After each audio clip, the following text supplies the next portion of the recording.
Pushpa 2 fever దేశవ్యాప్తంగా ఊరూతలూగిస్తోంది. First day collections లో history create చేసింది పుష్ప 2. వరల్డ్ వైడ్ గా ఈ మూవీ గ్రాస్ కలెక్షన్లు 294 కోట్ల రూపాయలను చిత్ర నిర్మాతలు ప్రకటించారు. అల్లు అర్జున్ హీరోగా సుకుమార్ దర్శకత్వంలో తెరకెక్కిన ఈ యాక్షన్ థ్రిల్లర్ తొలి రోజే ప్రపంచ వ్యాప్తంగా 294 కోట్ల రూపాయలు వసూలు చేసింది. భారతీయ సినీ చరిత్రలో తొలి రోజు ఈ స్థాయిలో కలెక్షన్లు రావడం ఇదే తొలిసారి. బన్నీ దెబ్బకు బాలీవుడ్ టాప్ రికార్డ్స్ చెల్లాచెదరైపోయాయి. హిందీలో తొలి రోజు గ్రాస్ కలెక్షన్లు 72 కోట్లు మాత్రమే. పుష్ప 2 మూవీ మాత్రం తొలి రోజు గ్రాస్ 4 రెట్లకు పైగా నమోదు చేసింది. పుష్ప 2కు వీకెండ్ కూడా మరింత ప్లస్ కానుంది. ఇక ఓవర్సీస్ లో పుష్పరాజ్ మానియా కంటిన్యూ అవుతోంది. అటు బాలీవుడ్ లోనూ పుష్ప 2 చిత్రం తొలి రోజే రికార్డులు క్రియేట్ చేసింది. ఏకంగా 72 కోట్ల రూపాయల నెట్ వసూలు చేసింది. మరోవైపు నార్త్ అమెరికాలోనూ పుష్ప 2 ఫీవర్ కొనసాగుతోంది. ఇప్పటి వరకు ఏకంగా $5 మిలియన్ వసూలు చేసినట్లు ట్రేడ్ వర్గాలు చెబుతున్నాయి.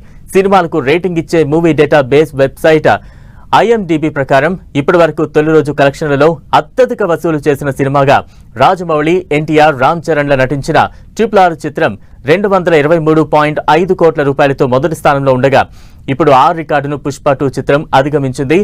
ఏకంగా 249 కోట్ల రూపాయలు రాబట్టి RRR చిత్రానికి ఉన్న రికార్డును బ్రేక్ చేసింది. ఇక బాహుబలి 2 214 కోట్ల రూపాయలతో మూడో స్థానంలో ఉండగా ఆ తర్వాత వరుసగా కల్కి 2898 AD చిత్రం 182.6 కోట్ల రూపాయలు, ఆ తర్వాత సలార్ 165 కోట్ల రూపాయలు, KGF చాప్టర్ 2 162.9 కోట్ల రూపాయలు, దేవరా పార్ట్ 1 145.2 కోట్ల రూపాయలు, లియో 142.8 కోట్ల రూపాయలు, ఆది పురుష్ 136.8 కోట్ల రూపాయలు, జవాన్ 129.2 కోట్ల రూపాయలతో టాప్ 10 లో ఉన్నాయి. టాప్ 10 లో ఉన్న సినిమాల్లో ఏకంగా తొలి 5 సినిమాలు తెలుగు చిత్రాలు కావడం విశేషం.